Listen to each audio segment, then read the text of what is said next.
Hello everyone, स्वागत है बेटा आप सबका हमारे इस नए लेक्चर में क्वाड्रेटिक इक्वेशंस के।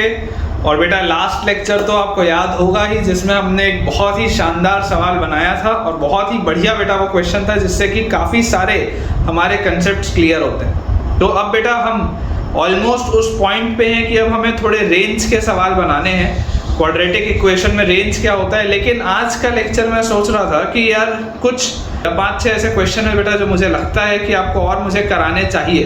तो आज का लेक्चर हम कंपैरेटिवली छोटा सा रखेंगे। बेसिकली ये पिछले लेक्चर का ही कंटिन्यूएशन है, लेकिन लास्ट लेक्चर ऑलरेडी हमारा ऑलमोस्ट 1.25 घंटे से 1.5 घंटे का बन गया था, इसलिए ये वाला मैंने पार्ट उसमें नहीं रखा था। तो आज का लेक्चर कंपैरेटिवली छोटा सा होगा। बेसिकली ये पिछले वाले का ही कंटिन्यूएशन है, और उसके बाद फिर जो हमारा नेक्स्ट लेक्चर आएगा उसमें हम रेंज वाला जो टॉपिक है बेटा वो स्टार्ट करेंगे। सो आज के लेक्चर का बेटा जो पहला सवाल है, बेसिकली ये लास्ट लेक्चर का ही कंटिन्यूएशन है। तो हमारे पास फर्स्ट बेटा क्वेश्चन आज के लेक्चर का दिया हुआ है, if a and b are distinct positive integers,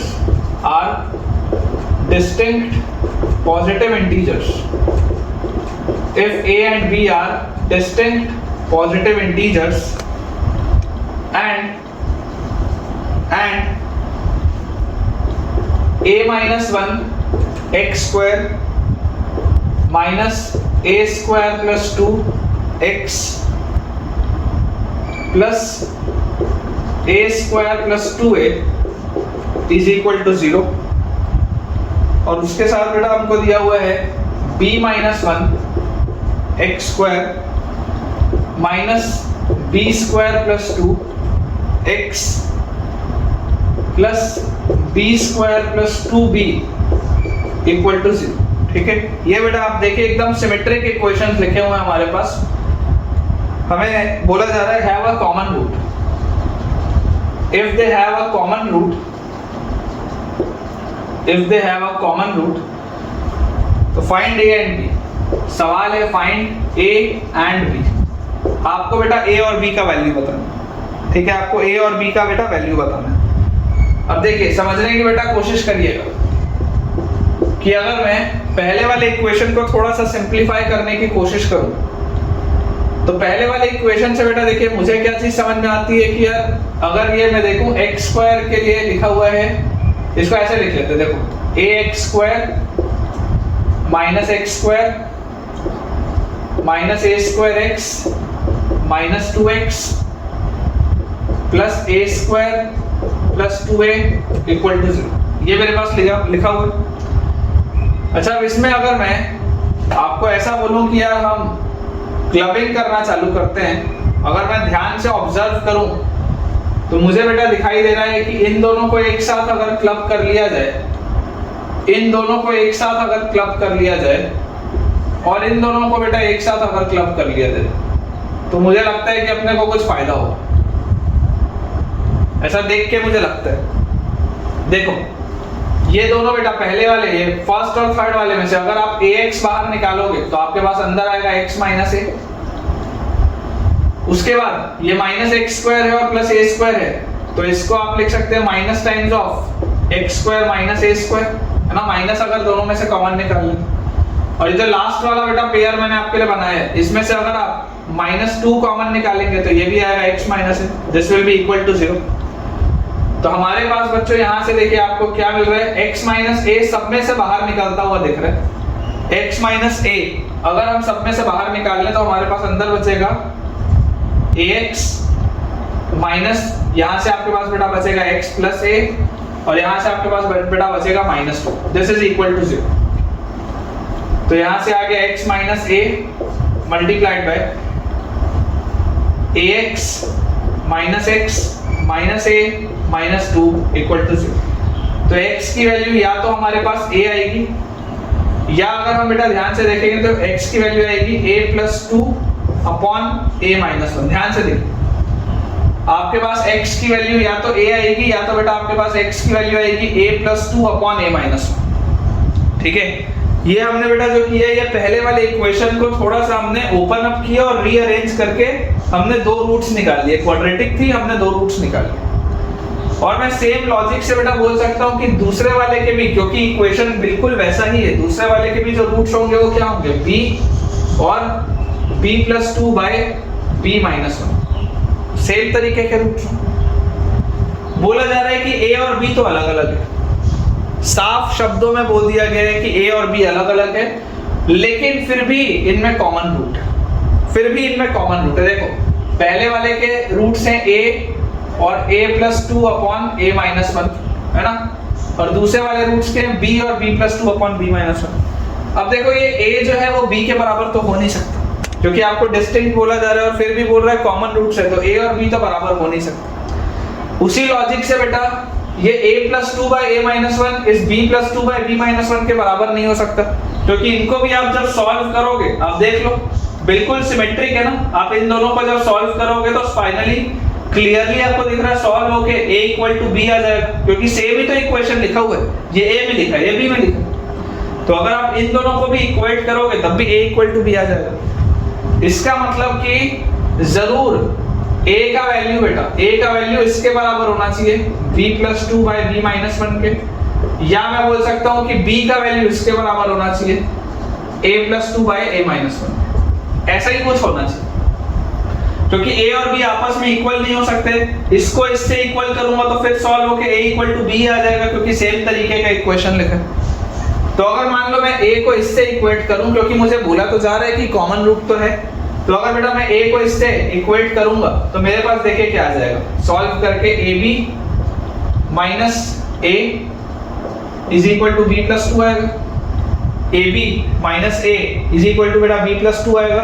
देखो बेसिकली इन दोनों को भी अगर आप सॉल्व करेंगे ना, इन दोनों को भी आप देखो सॉल्व करेंगे तो वही चीज तो आ रही है, देखो ab minus b is equal to a+2 आ रहा है, तो b का वैल्यू क्या आ रहा है, a+2 बाय a-1, वही तो आ रहा है, तो दोनों को सॉल्व करने का जरूरत नहीं।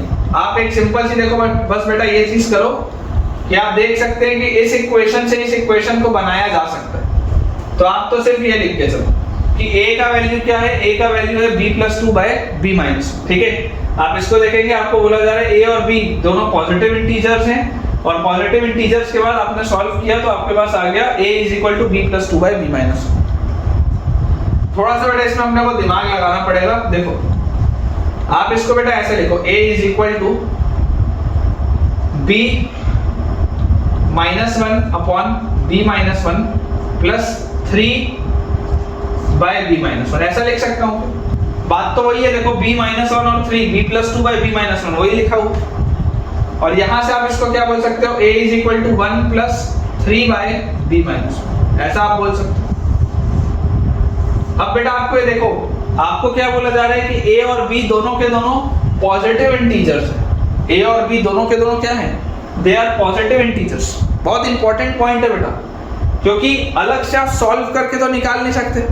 अभी देखो मैंने थोड़ी देर पहले सॉल्व किया था, तो इसको सॉल्व करने पर वही चीज आ गई थी जो यहाँ पर लिखा हुआ था, तो अलग से तो आप सॉल्व कर नहीं सकते। तो आपको थोड़ा सोचना पड़ेगा कि यार आप a को चाहते हैं कि एक इंटीजर है, और मैंने देखो इसको जानबूझ के इसको ब्रेक करके कुछ ऐसे फॉर्मेट में जमाया।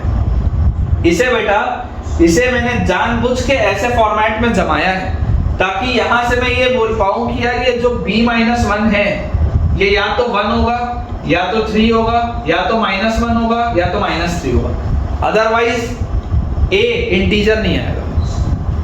जो बोल रहा हूं ध्यान से सुनो, दोबारा सुनो, लिखना छोड़ के अच्छे से सुनो। आपको बोला जा रहा है कि a और b दोनों पॉजिटिव इंटीजर्स हैं, ठीक है। आपको बोला जा रहा है that a and b both of them are positive integers. तो अगर बेटा ये पॉजिटिव इंटीजर्स होंगे, इसका मतलब if they are distinct positive integers, इसका मतलब क्या है कि b-1 कुछ ऐसा होना पड़ेगा जो 3 को डिवाइड करे। भैया b इंटीजर है, देखो b जो है वो एक इंटीजर है, तो b-1 भी जो होगा वो एक इंटीजर होगा, ये बात तो मानते हो। b अगर एक इंटीजर है तो b-1 भी एक इंटीजर होगा, तो b-1 तुमको एक ऐसा इंटीजर लेना पड़ेगा जो 3 को डिवाइड करता हो, क्योंकि अगर वो 3 को मान लो डिवाइड नहीं किया, अगर वो बेटा 3 को डिवाइड नहीं किया तो ये पूरा का पूरा एक फ्रैक्शन आ जाएगा, और अगर ये पूरा का पूरा एक फ्रैक्शन आ जाएगा तो a एक फ्रैक्शन हो जाएगा। लेकिन a और b तो दोनों क्या है, positive integer.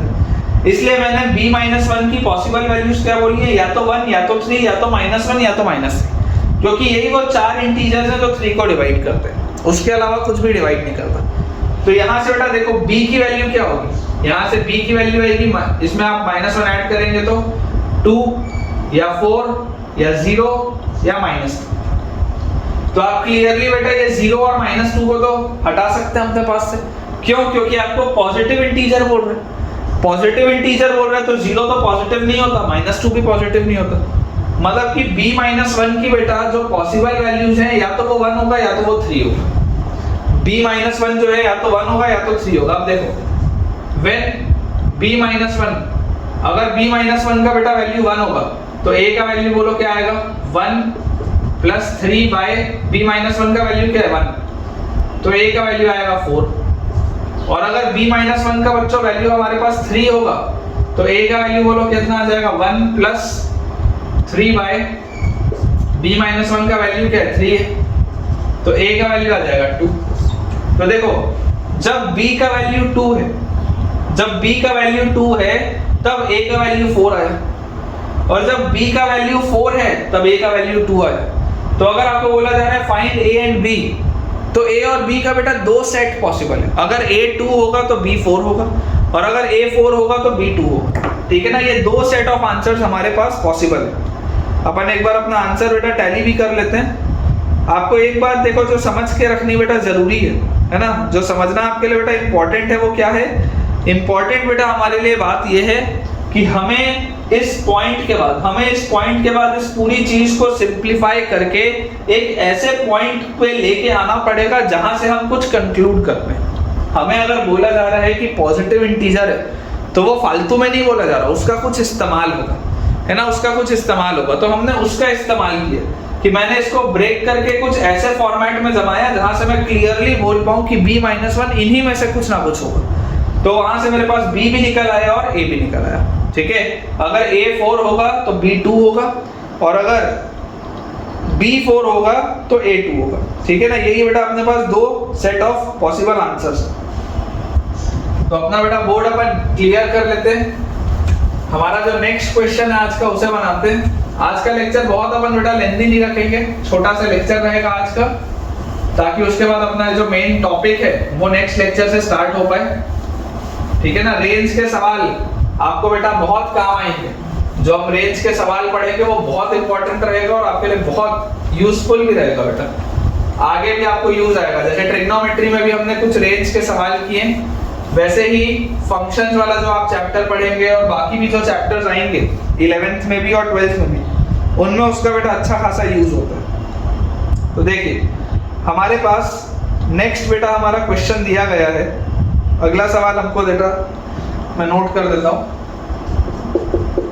If the quadratic equation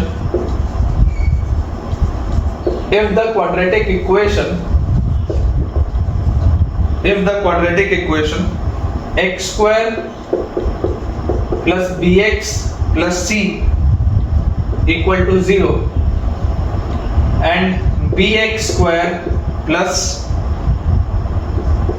cx plus 1 equal to 0, ठीक है, have a common root,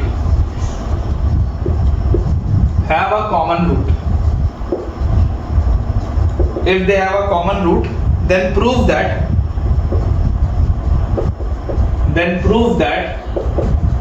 if they have a common root then prove that either b plus c plus 1 is equal to 0, either b plus c plus 1 is equal to 0 or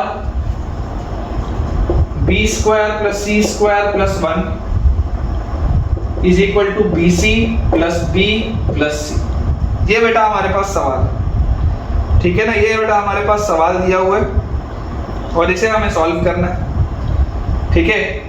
देखिए आप अगर ध्यान से इसको बेटा समझने की कोशिश करेंगे तो आपको बोला जा रहा है that they have a common root, तो मैं आपको क्या बोलूंगा कि अगर इसका एक रूट अल्फा है, एक बीटा मान लो, इसका एक अल्फा और एक गामा मान लो, ऐसे हम मान सकते हैं। तो हमारे पास कॉमन रूट आ जाएगा अल्फा, तो यहां से हम क्या बोल सकते हैं कि alpha square plus b alpha plus c will be equal to 0 and b alpha square plus c alpha plus 1 will be equal to 0। तो ये अपने पास बेटा दो इक्वेशंस आ जाएंगे इसको सॉल्व करने से, ठीक है ना।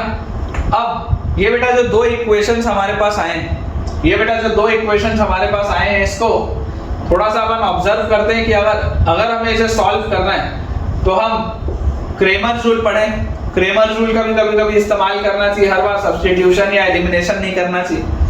तो क्रेमर्स रूल देखो क्या बोलता है। क्रेमर्स रूल बोलता है कि अल्फा स्क्वायर लिखो, अल्फा लिखो, 1 लिखो, इक्वल टू लगाओ, लाइन खींचो, लाइन खींचो, लाइन खींचो। अल्फा स्क्वायर वाले को छिपाओ तो क्या मिल रहा है, b इंटू 1 माइनस सी स्क्वायर, b माइनस सी स्क्वायर मिल रहा है। यहां पर अभी मैं रुका हूं, अल्फा बाय क्या मिल रहा है, bc माइनस 1 और 1 बाय यहां पर रुका हूं तो ये आ जाएगा c माइनस बी स्क्वायर। ये मेरे पास आ रहा है, ठीक है ना, ये मेरे पास आ रहा है। तो यहां से बेटा आपको दिखाई दे रहा है कि अल्फा का वैल्यू क्या आ जाएगा। अल्फा का वैल्यू बेटा आपके पास आ जाएगा bc minus 1 by c minus B square. Alpha का वैल्यू क्या आएगा, bc minus 1 by c minus B square. और अगर मैं इधर से बेटा इक्वेट करूं, पहले और तीसरे वाले को अगर मैं इक्वेट करूं तो बेटा अल्फा स्क्वायर का वैल्यू मेरे पास क्या आएगा, अल्फा स्क्वायर का वैल्यू आएगा b minus C square by c minus B square. देखो अल्फा स्क्वायर का वैल्यू आ जाएगा b minus C square by c minus B square, ये आ जाएगा, ठीक है। ये हमारे पास बेटा देखो एक बार इसको वापस चेक कर लेते हैं। अल्फा स्क्वायर हमारे पास है, अल्फा स्क्वायर के नीचे क्या लिखा है, b माइनस सी स्क्वायर, बिल्कुल ठीक है। उसके बाद अल्फा के नीचे लिखा है bc माइनस 1 और उसके बाद 1 के बेटा नीचे हमारे पास लिखा हुआ है c माइनस बी स्क्वायर, बिल्कुल अपन ने ठीक लिखा है बेटा। तो यहां से बेटा आपके पास देखिए, आप यहां से अल्फा स्क्वायर आपने निकाल लिया, अल्फा आपने इसको यूज करते हुए निकाल लिया, और आप अल्फा क्या लिख सकते हैं, और बेटा आप अल्फा लिख सकते हैं यहां से b minus C square by bc minus 1। ये तीन तरीके से बेटा क्रेमर्स रूल लगता है ना, क्योंकि तीन इक्वेशंस हैं तो तीन अलग-अलग चीजें आपके पास आती हैं। और इसमें बेटा एक चीज ऑब्जर्व करने की हमारे पास और होती है कि देखिए, आप अगर बेटा ध्यान से सोचेंगे तो ये बेसिकली इसका जो स्क्वायर होता है, इसका जो बेटा स्क्वायर होता है वो इन दोनों के प्रोडक्ट के बराबर होता है। इसका जो स्क्वायर आएगा वो इन दोनों के प्रोडक्ट के बेटा बराबर आएगा। आप करके देख सकते हैं। देखिए अल्फा आपने ऑलरेडी क्या निकाला है, अल्फा स्क्वायर तो आपने लिख लिया। अल्फा आपने लिखा है क्या, bc minus 1 by c minus B square. Alpha आपने लिखा है b minus C square by bc minus 1। देख लो, यही तो आपने लिखा हुआ है ना। अल्फा आपने एक ये निकाला और एक ये निकाला, bc minus 1 by c minus B square. तो यहां से आपके पास देखिए बेटा क्या आ जाएगा, यहां से आपके पास आ जाएगा b minus C square into c minus B square is equal to, हमारे पास क्या आ जाएगा, इज इक्वल टू बेटा हमारे पास आ जाएगा bc माइनस 1 का होल स्क्वायर, ठीक है। ये हमारे पास आ जाएगा। इसको एक बार सॉल्व कर लेते हैं। तो b जब c से मल्टीप्लाई होगा तो bc माइनस बी क्यूब और उसके बाद minus c cube plus b square C square is equal to, यहां से क्या आ जाएगा, बी स्क्वायर सी स्क्वायर प्लस 1 माइनस 2bc। ये आएगा बेटा मेरे पास। तो आपको देखो क्या दिखाई दे रहा है, ये बी स्क्वायर सी स्क्वायर, इस बी स्क्वायर सी स्क्वायर से तो गया, तो हमारे पास आ गया B cube plus C cube plus 1 minus 3bc is equal to 0। देख लो ध्यान से क्या किया हूं, देखो मैं आपको बता रहा हूं, दोबारा शुरू से बता रहा हूं। क्रेमर्स रूल बेटा मैंने लगाया, क्रेमर्स रूल लगा के मैंने अल्फा स्क्वायर भी लिख लिया, ऑल्दो इसका कोई काम नहीं है। मैंने अल्फा को ये भी लिख लिया, अल्फा को ये भी लिख लिया। इसको अगर तुमको चाहो तो फिलहाल हटा, कोई काम नहीं। अल्फा देखो मैंने क्या लिखा, पहले मैंने अल्फा को बेटा लिखा bc minus 1 by c minus B square, इन दोनों को यूज करते हुए। फिर मैंने इन दोनों का यूज करते हुए अल्फा क्या लिखा, अल्फा बेटा मैंने लिखा एक अल्फा, अगर एक अल्फा से काटूंगा तो अल्फा आएगा b minus C square by bc minus 1, ठीक है। तो ये दोनों बराबर होंगे, ये दोनों बराबर होंगे तो उससे हम ये चीज लिख ली, और ये चीज लिखते ही बेटा हमारे पास ये आ गया कि b minus C square upon c into C minus B square is equal to bc minus 1 का होल स्क्वायर। मैंने उसको सिंपली ओपन अप कर दिया। ओपन अप करके बेटा मैं सारी चीज को एक साइड ले जा रहा हूँ, b क्यूब सी क्यूब और उसके बाद +1 और -3bc इज इक्वल टू 0। अब बेटा आप एक मुझे चीज बताइए कि हमने एक आइडेंटिटी पढ़ी थी कि x³ + y³ + z³ - 3xyz, x³ + y³ + z³ - 3xyz किसके बराबर होता है? x + y + z multiplied by x² + y² + z² - xy - yz - xz इसके बराबर होता है। ऐसा बचपन में हम पढ़ के आए। तो बेटा अभी आप क्या देख पा रहे हैं कि यार ये वाली जो पूरी चीज है, ये वाली देखो पूरी चीज, ये b³ + c³ + 1 - 3bc, बेसिकली ये क्या है? आप देखो x जो है वो b की जगह है, y जो है वो c की जगह है, z जो है वो 1 की जगह है, -3xyz जो -3bc लिखा है, साथ में 1 भी है। इस पूरे की चीज 0 है, इस पूरे की वैल्यू 0 है। तो बेटा अगर इस पूरे की वैल्यू 0 है, इसका मतलब b + c + 1, ये पूरी जो चीज लिखी हुई है इसका फैक्टराइजेशन क्या होगा? इस पूरी चीज का factorisation b + c + 1 into b² + c² + 1 और -bc - b - c। बेसिकली इसका बेटा फैक्टराइजेशन यही होगा, देख लो आप, ये हम पढ़ के आए हैं, इसका फैक्टराइजेशन ये होता है। तो इसको अगर मैं देखूंगा x ये है, ये y है, ये z है, ये 3xyz, कंपेयर अगर करोगे तो ये इसका फैक्टराइजेशन लिखा हुआ। अब दो फैक्टर्स का प्रोडक्ट 0 है, अगर दो बेटा फैक्टर्स का प्रोडक्ट 0 है तो या तो पहला वाला फैक्टर 0 होगा जो ये लिखा हुआ है b + c + 1 = 0, या तो ये दूसरा वाला फैक्टर 0 होगा, और अगर ये 0 हुआ तो b² + c² + 1 का वैल्यू आ जाएगा bc + b + c के बराबर। ठीक है, आसान सा सवाल है, कोई बहुत ज्यादा डिफिकल्ट क्वेश्चन नहीं है। एक बार तसल्ली से बेटा आप देख लीजिए, मेरे हिसाब से तो बहुत ही इजी क्वेश्चन है ना, मेरे हिसाब से बेटा बहुत ही इजी सवाल है ये, कोई बहुत बड़ी बात नहीं।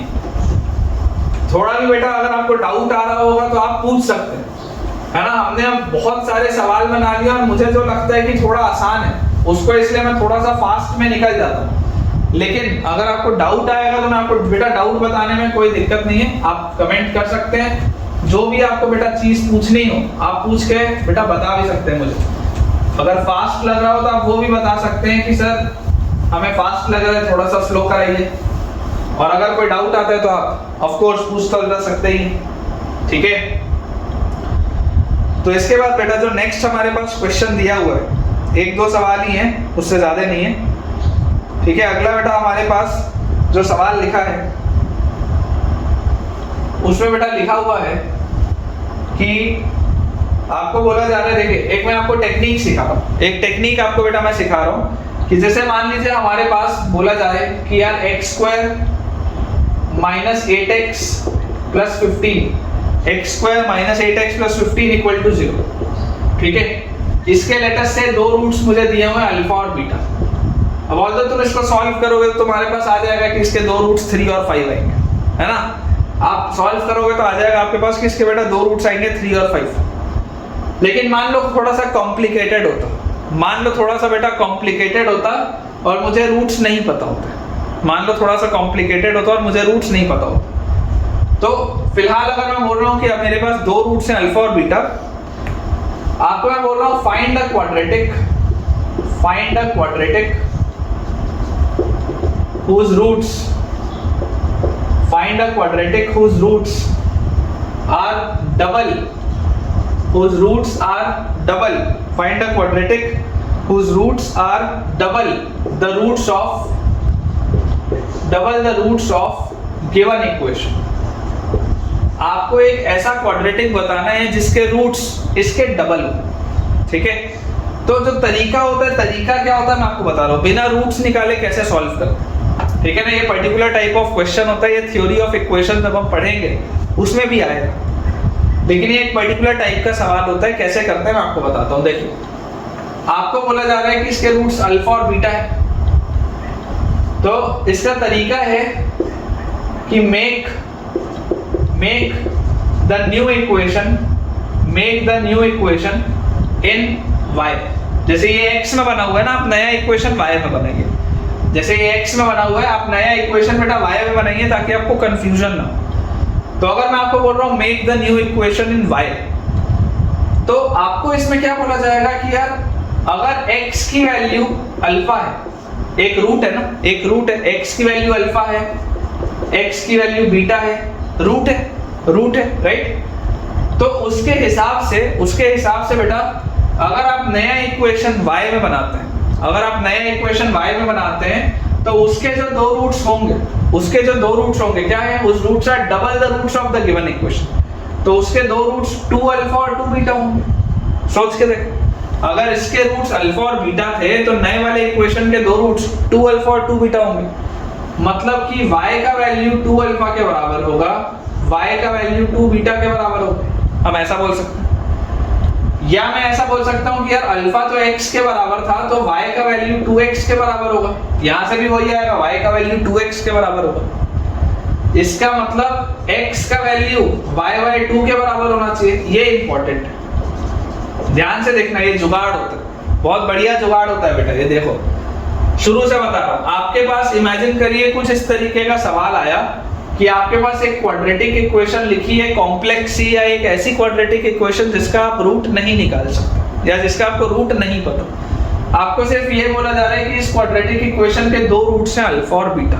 हमें सिर्फ ये बोला जा रहा है कि इसके दो रूट्स हैं अल्फा और बीटा, और हमें एक ऐसा क्वाड्रेटिक इक्वेशन निकालना है जिसके रूट्स मेरे ओरिजिनल इक्वेशन के डबल हो, जिसके रूट्स मेरे ओरिजिनल इक्वेशन के रूट्स के डबल हो। मान लीजिए मेरे पास इस तरीके का कोई सवाल है, तो अप्रोच बेटा, उसमें अप्रोच में क्या करूंगा, मैं आपको बोलूंगा कि देखिए आप जो भी नया इक्वेशन बनाएंगे, आप नए इक्वेशन को बनाइए y के टर्म्स में, ठीक है ना। आप नए इक्वेशन को बनाइए y के टर्म्स में, और आप उसमें इस बात को समझने की कोशिश करिए कि अगर x का वैल्यू देखिए अल्फा था, x एक रूट था ना, x का वैल्यू अल्फा था, वैसे ही एक x का वैल्यू बीटा भी था। तो अगर आप नया इक्वेशन y में बना रहे हैं तो y का एक वैल्यू 2 अल्फा आएगा, एक वैल्यू 2 बीटा आएगा, करेक्ट। तो y अगर 2 अल्फा आ रहा है तो अल्फा अगर x के बराबर था तो y 2x के बराबर है। और यहां से मैं बोल सकता हूं x किसके बराबर है, y/2 के बराबर है। x किसके बराबर है, y/2 के बराबर।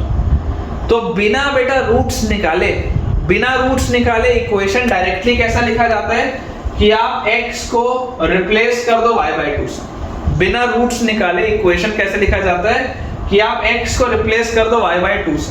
देखो करें, आपके पास आ जाएगा y/2 का whole square -8 into y/2 plus 15 equal to 0 करके देख लो। y²/4 -4y plus 15 equal to 0, पूरे को 4 से मल्टीप्लाई कर दो। y² -16y plus 60 is equal to y² -16y plus 60 equal to 0। देखो आपको पता ही था, आपको बेटा पता ही था कि इसका दो रूट कौन कौन सा होगा, 3 और 5 होगा। इसका दो रूट 3 और 5 होगा। मतलब आपको एक ऐसा इक्वेशन बनाना था जिसके दो रूट्स इसके डबल हो। मतलब यू वांटेड एन इक्वेशन जिसके रूट 6 और 10। अगर 3 और 5 इसके रूट्स हैं तो आपको एक ऐसा इक्वेशन बनाना था जिसके रूट 6 और 10, करेक्ट। तो आप आंसर क्या बोलते हैं, x² minus sum of roots into x plus product of roots equal to 0। यही तो आप बोलते हैं और यही तो आपको मिला। भैया अगर आपका क्वाड्रेटिक x में हो, चाहे आपका क्वाड्रेटिक y में हो, चाहे आपका क्वाड्रेटिक z में हो, अरे रूट थोड़ा ना बदल जाएगा। x में क्वाड्रेटिक लिखोगे तब भी वही दो रूट है 6 और 10। y में क्वाड्रेटिक लिखोगे बेटा तब भी वही दो रूट्स हैं 6 और 10, ठीक है ना, उसमें कोई भी चेंज नहीं आएगा। तो अप्रोच क्या होता है, देखो इस चीज को, है ना, मेरे पास ये था इसलिए मैंने करा दिया, नहीं तो इस चीज को मैं आपको थ्योरी ऑफ इक्वेशंस में भी कराऊंगा। थ्योरी ऑफ इक्वेशंस एक बेटा आपका टॉपिक आएगा, उसमें आप बहुत डिटेल में ये वाली चीज देखेंगे। इस तरीके के जो मॉडिफिकेशंस होते हैं ना, ये वाली जो अप्रोचेज होते हैं, उसमें मैं आपको अच्छे से सिखाऊंगा। लेकिन आप फिलहाल के लिए इस बात को बेटा समझ के रख सकते हैं कि अप्रोच किया कैसे जाता है, ठीक है ना। अप्रोच कैसे किया जाता है ऐसे सवालों को, वो आप समझ सकते हैं इससे। अदरवाइज थ्योरी ऑफ इक्वेशन में भी आएगा, ठीक है। तो बेटा देखिए हमारे पास एक सवाल अपन और करते हैं, है ना। इसका ऑल्दो अभी आपको तुरंत में तो कोई यूज नहीं है, लेकिन एक क्वेश्चन अपन और करते हैं। अच्छा सवाल है नेक्स्ट वाला भी जो बेटा मैं आपको करा रहा हूँ, मजा आएगा, है ना। आप कुछ ना कुछ पक्का इसमें सीखेंगे। हमारे पास क्वेश्चन बेटा देखिए जो दिया गया है, सवाल हमको बोल रहा है, सवाल बेटा हमको बोल रहा है कि fx is equal to x raise to the power 4 plus ax cube plus bx square plus cx plus d, ठीक है, where a b c d are constants, where a b c d are constants, आपको ये बोला जा रहा है where a b c d are constants. अब इसमें आपको बेटा देखिए दिया गया है f ऑफ 1 का वैल्यू 10 है, f ऑफ 2 का बेटा वैल्यू आपके पास 20 है, f ऑफ 3 का वैल्यू हमारे पास 30 है, और हमें बेटा इवैल्यूएट करना है, हमें बेटा इवैल्यूएट करना है f of 10 plus f of -6 divided by 8, f of 10 plus f of -6 divided by 8, हमें बेटा ऐसा सॉल्व करना है, ठीक है। इसका अप्रोच बहुत इंपॉर्टेंट है बेटा, इसका अप्रोच बहुत इंपॉर्टेंट है, आपको मतलब मजा आएगा इसके अप्रोच में। आपको अगर ऐसे वाले सवाल और चाहिए होंगे तो मैं जरूर होमवर्क की बेटा जो प्रैक्टिस शीट्स है उसमें शेयर करूंगा, वेरी इंपॉर्टेंट अप्रोच। तो हमारे पास देखिए नॉर्मल बच्चा इसको कैसे अप्रोच करेगा मैं आपको बताता हूँ। कोई भी जो साधारण बच्चा है वो इसमें बोलेगा कि सर आपके पास इसमें कितने वेरिएबल हैं, 4 वेरिएबल हैं, A B C D 4 variable हैं, इक्वेशन कितने दिए हैं, 3। अब भला क्या 3 इक्वेशन से 4 वेरिएबल सॉल्व हो सकता है क्या, सोच के देख, 3 इक्वेशन है 4 वेरिएबल है, क्या सॉल्वेबल है ये? तो ये सॉल्वेबल तो नहीं, 3 इक्वेशन और 4 वेरिएबल तो सॉल्वेबल नहीं है, कोई भी बच्चा ऐसा सोचेगा। चलो कोई अगर ऐसा ना भी सोचे तो वो क्या बोलेगा कि सर f ऑफ 1 10 है, मतलब 10 की वैल्यू होगी 1 plus a plus b plus c plus d, फिर f ऑफ 2 20 है तो 20 बराबर f ऑफ 2 है तो 2 की power 4 16 plus 8a plus 4b plus 2c plus d। ऐसे करके थोड़ा सॉल्व करोगे यार, सोचो ना कितनी मेहनत हो जाएगी। 4 इक्वेशन 3 इक्वेशन 4 वेरिएबल, पहली बात तो सॉल्वेबल है ही नहीं ऐसे, और उसमें भी अगर तुम इस तरीके से लिख लिए और तुम बोले कि इससे उसको माइनस करो, ये करो वो करो, तो बेकार हो जाएगा सवाल, ठीक है ना, पूरा सवाल बेकार हो जाएगा बेटा। तो इसका अप्रोच जो मैं आपको सिखा रहा हूँ वो बहुत इंपॉर्टेंट है ना, अप्रोच बहुत इंपॉर्टेंट है। आप जरा सोच के देखिए, आपको एक बात ये तो दिखाई दे रही है कि fx जो है वो डिग्री 4 का equation, fx is a polynomial of degree 4, इसमें कोई शक नहीं, fx is a polynomial of degree 4। अब अगर बेटा ये डिग्री 4 का कर्व मुझे दिया हुआ है, if this is a degree 4 curve, तो मैं आपको बोलता हूँ कि इधर आप पैटर्न देखिए, इधर आप पैटर्न देखिए, ये वाला जो पैटर्न है ना, ये वाला पैटर्न, क्या ये fx is equal to 10x जैसा दिख रहा है क्या? ये वाला इन 3 के लिए, सिर्फ इन 3 के लिए क्या fx is equal to 10x आपको दिख रहा है क्या? 1 डालूंगा तो 10 आएगा, 2 डालूंगा तो 20 आएगा, 3 डालूंगा तो 30 आएगा। fx is equal to 10x यहाँ पैटर्न दिख रहा है। तो मैं आपको बोलता हूँ आप इक्वेशन लिखो fx is equal to 10x, जुगाड़ समझना, fx is equal to 10x plus आपको पता है कि fx is a polynomial of degree 4, it is a polynomial of degree 4, तो 10x प्लस x minus 1, क्योंकि एक बार इसमें 1 आपको दिया हुआ है x का वैल्यू, x minus 2 एक बार 2 इसका वैल्यू दिया हुआ है, x minus 3 एक बार 3 इसका वैल्यू दिया हुआ है। देखो ऐसे वाले सवाल और चाहिए होंगे तो मुझे बताना, ऐसे ओलंपियाड में भी आते हैं सवाल, ठीक है ना, बहुत ध्यान से समझने की कोशिश करो। इन 3 कंडीशंस के लिए fx is equal to 10x में लिख सकता था, मैंने लिख दिया, और उसके बाद मुझे पता है कि मैं एक बार x की वैल्यू 1 डाल रहा हूँ, एक बार x की वैल्यू 2 डाल रहा हूँ, एक बार x की वैल्यू 3 डाल रहा हूँ, तो ये मैंने 3 ब्रैकेट लगा दिए। अब अभी भी ये जो मैंने अभी लिखा है, अभी जो बेटा मैंने लिखा है, क्या ये क्यूबिक लिखा है मैंने? देखो ये तीनों मल्टीप्लाई होंगे तो x का पावर 3 आएगा, दिस इज अ क्यूबिक, ये तीनों मल्टीप्लाई होंगे तो x का पावर 3 आएगा, और जो x की पावर 1 वाला होगा वो इसमें ऐड हो जाएगा 10x में, क्योंकि यहाँ x की पावर 1 है, इसमें x की पावर 3 है। लेकिन मेरा ये तो क्या था, x की पावर 4 वाला था, डिग्री 4 का था, अभी 3 है। और अभी भी बेटा अगर आप बोलोगे ना तो देखो जब आप x की वैल्यू 1 डालोगे तो 1 डालते ही ये पूरा 0 हो जाएगा, आंसर 10 मिलेगा। 2 डालोगे ये पूरा 0 हो जाएगा, 2 - 2 0 हो जाएगा, यहाँ 20 मिलेगा।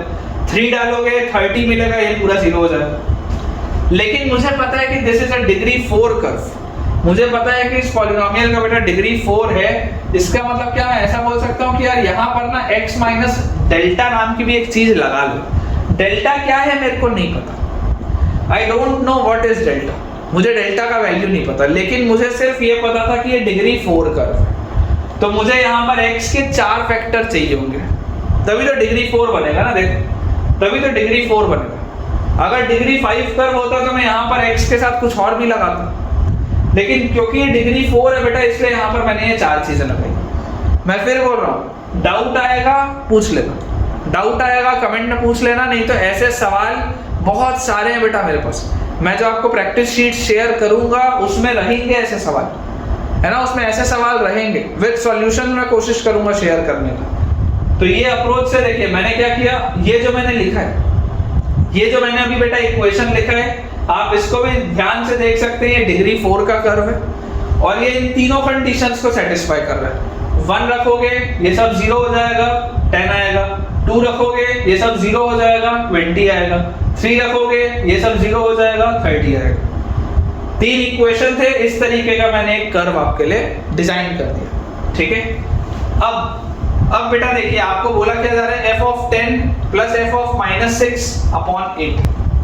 f of 10 क्या होगा, f of 10 will be 10 into 10 100 plus 10 minus 1 9, 10 minus 2 8, 10 minus 3 7, 10 minus delta, ये होगा मेरे पास।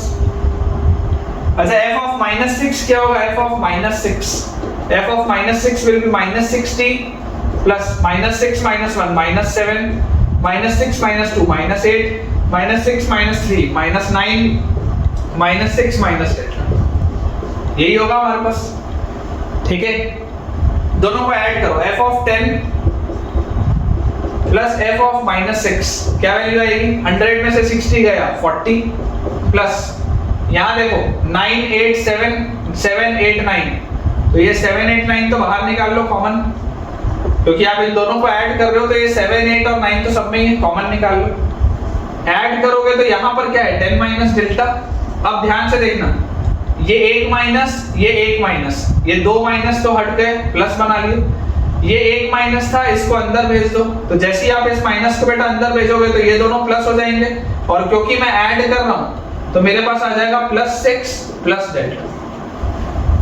इन सवालों की बेटा ब्यूटी ये होती है कि ये इस तरीके से सेट होते हैं कि आप ये जो एडिशनल वेरिएबल मानेंगे ना, वो देख लो एडिशनल वेरिएबल कट जाएगा।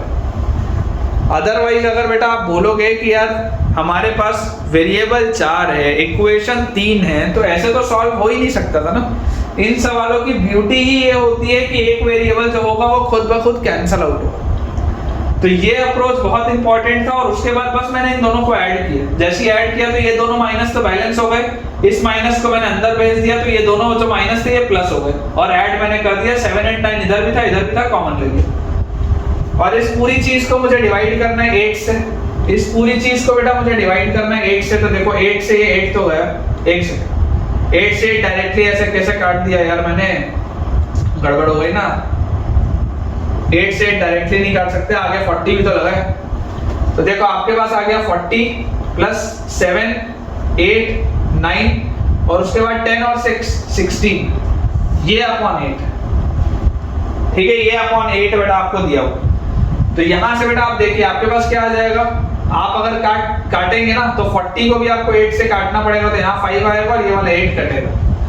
तो हमारे पास क्या आ गया 16 into 9, 16 into 9 होता है 144, 144 into 7 और उसमें आपको 5 ऐड करना, 7 into 144, ठीक है। तो सॉल्व कर लेते हैं बेटा, 7 4 are 28, 8 कैरी 2, 7 4 are 28 और 2 30, 0 कैरी 3, 7 1 7 और 3 10, और उसमें बेटा 5 ऐड हुआ है, मतलब कि 1013 आ रहा है बेटा अपना आंसर, ठीक है क्या। इसका आंसर बेटा अपने पास 1013 आ जा रहा है। एक बार बेटा मैं चेक कर लेता हूं आंसर, ताकि हम भी श्योर हो जाएं कि हमने सही सॉल्व किया है। ठीक है 1013 बेटा, एक सेकंड आप बस मुझे देंगे, मैं एक बार चेक कर लेता हूँ वेदर इट इज करेक्ट और नॉट।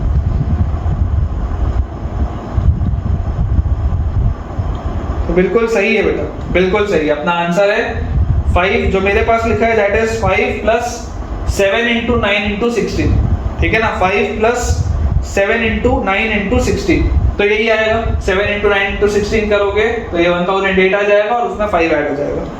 5 प्लस 9 इंटू 7 इंटू 16, ठीक है। तो बेटा ये आई होप आपको पॉइंट समझ में आया होगा इस तरीके का भी। ये वाले अप्रोच में बेटा अगर आपको थोड़ा सा भी डाउट आएगा तो आप जरूर मुझसे कमेंट से पूछिएगा, क्योंकि ऐसे वाले और भी अपने पास बहुत सारे बेटा सवाल हैं, और ऐसे वाले सवाल जनरली ओलंपियाड्स में आते हैं, जेईई मेंस में भी इस तरीके के सवाल आ जाते हैं। एडवांस के लिए तो ये आसान सवाल है तो ऐसा नहीं आएगा, लेकिन मेंस में जरूर ऐसे बेटा क्वेश्चंस आ सकते हैं। ठीक है बेटा, तो जैसे मैंने आपको बोला था कि आज का लेक्चर हम शॉर्ट रखेंगे, तो इसके साथ हम अपने आज के लेक्चर के एंड पर पहुंच चुके हैं, और क्वेश्चंस का जो सिलसिला इतने समय से हमारा चल रहा था, अब मुझे उम्मीद है बेटा कि वो बढ़िया से आपको अच्छे से सारी की सारी चीजें समझ में आ गई होंगी। तो विद दिस हम अपने आज के लेक्चर को एंड करते हैं। नए लेक्चर में बेटा मिलेंगे नए टॉपिक के साथ। वीडियो पर कमेंट जरूर करिएगा, अपना एक पॉजिटिव फीडबैक जरूर दीजिएगा जो भी आपको अच्छा लग रहा है, ताकि इसी तरीके से मैं आपके लिए मेहनत करता रहूं और आपके लिए अच्छे से अच्छे सवाल लेकर आ पाऊं। वीडियो को लाइक करना, चैनल को सब्सक्राइब करना और दोस्तों के साथ इस वीडियो को शेयर करना बिल्कुल भी ना भूलें। और कुछ भी डाउट आता है तो पूछ आप सकते हैं बेटा। टेलीग्राम चैनल का लिंक डिस्क्रिप्शन में दिया हुआ है, उसे ज्वाइन करिए, वहां से आपको मेरा आईडी मिल जाएगा। आप मुझे चाहें तो पर्सनल मैसेज भी बेटा वहां पर कर सकते हैं, ताकि मैं आपके डाउट्स और बेहतर तरीके से क्लियर कर पाऊँ। Thank you.